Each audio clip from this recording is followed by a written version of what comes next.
Apa?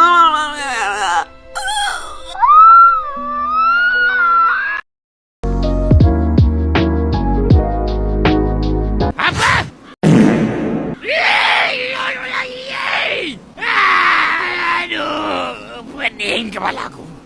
Macam mana boleh jadi macam ni?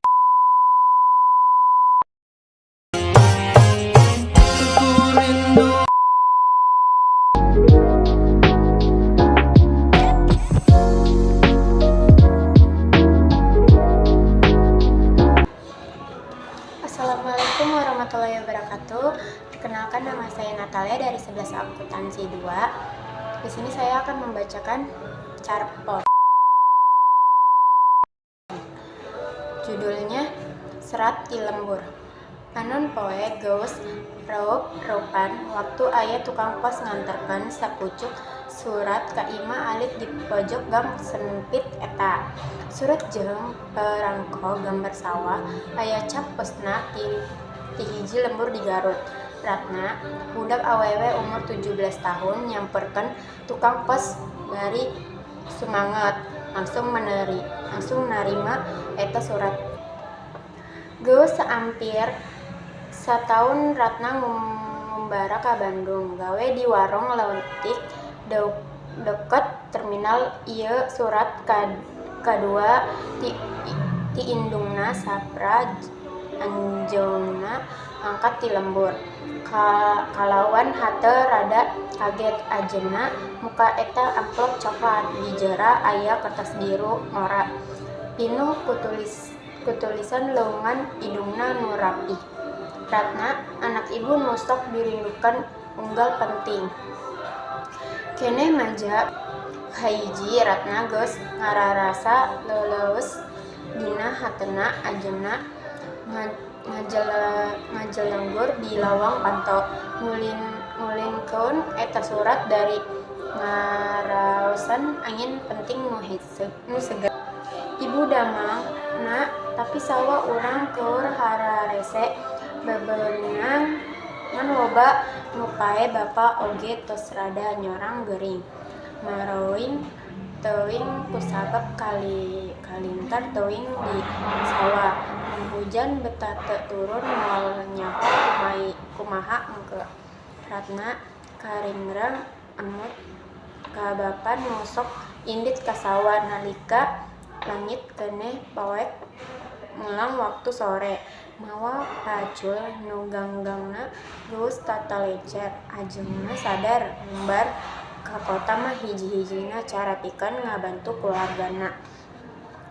Launcek ajeun wawan ayeuna henteu sakola deui. Ajeunna milih mantuan bapa di sawah, henteu kahalang da duit geus da keubar-ubar bapa. Tapi Neng, ulah hariwang urang di dieuna mah insyaallah kuat. Henteu karasa cimata Ratna ngurubut ajeunna terang indungna keur maksa nyurumpetkeun ka hariwanganna. Tapi eus ura eta rarasana sakitu ecepna. Ratna ninggali ka arah warung tempat ajeunna gawe. Di subuh nepikeun penting ngadon ngajaga warung milik dulur jauh. Gajina sapikeun tuangan sapopoena jeung sauntuk dikirimkeun ka lembur. Tapi di kampung mah duit sakitu mah moal pati gede artinya utama lamun harga kebutuhan rumah tangga terus naik. Di kota, Ratna sok karasa sorangan. Barudak sabaya loba nu sakolana geus beres atawa arek kuliah. Jarang-jarang aya nu bisa diajak curhat. Daek Ratna ukur bisa ngadeket ku rasa kangen ka indung bapa jeung wawan. Dina eta surat idungna ge nyaritakan nyen aya warung kopi enggal di tuntungan kampung. Warungna sorame ku budak ngora cenah. Wawan oge sonongkrong di dinya sageus beres di rumah. Mun engke warung libur cing, balik ka lembur heula. Ibu rek masak sayur asem karesep anjeun. Ratna nempo langit geus ngurup layung. Rasana hayang pisan mulang poe eta keneh. Tapi manehna sadar ongkos balik ge teu seutik. Lamun mulang saha nu rek ngajaga warung. Sarta kumaha kiriman duit ka lembur. Ratna ukur bisa ngeunah hate bari ngahembuskan napas panjang. Pentingna sage warung nu tutup, Ratna nyala balesan dina kertas bodas nu rada kusan. Lamunga sakitu geuteuhna basa nulis kalimat kahiji. Ibu Ratna damang, Ratna ge sono ka ibu bapa kawawan. Nulisna eureun sakedeung panonna basa tapi ajeungna terasakeun deui. Ratna can bisa mulang ayeuna nu warung keu rame sebab deket liburan sakola.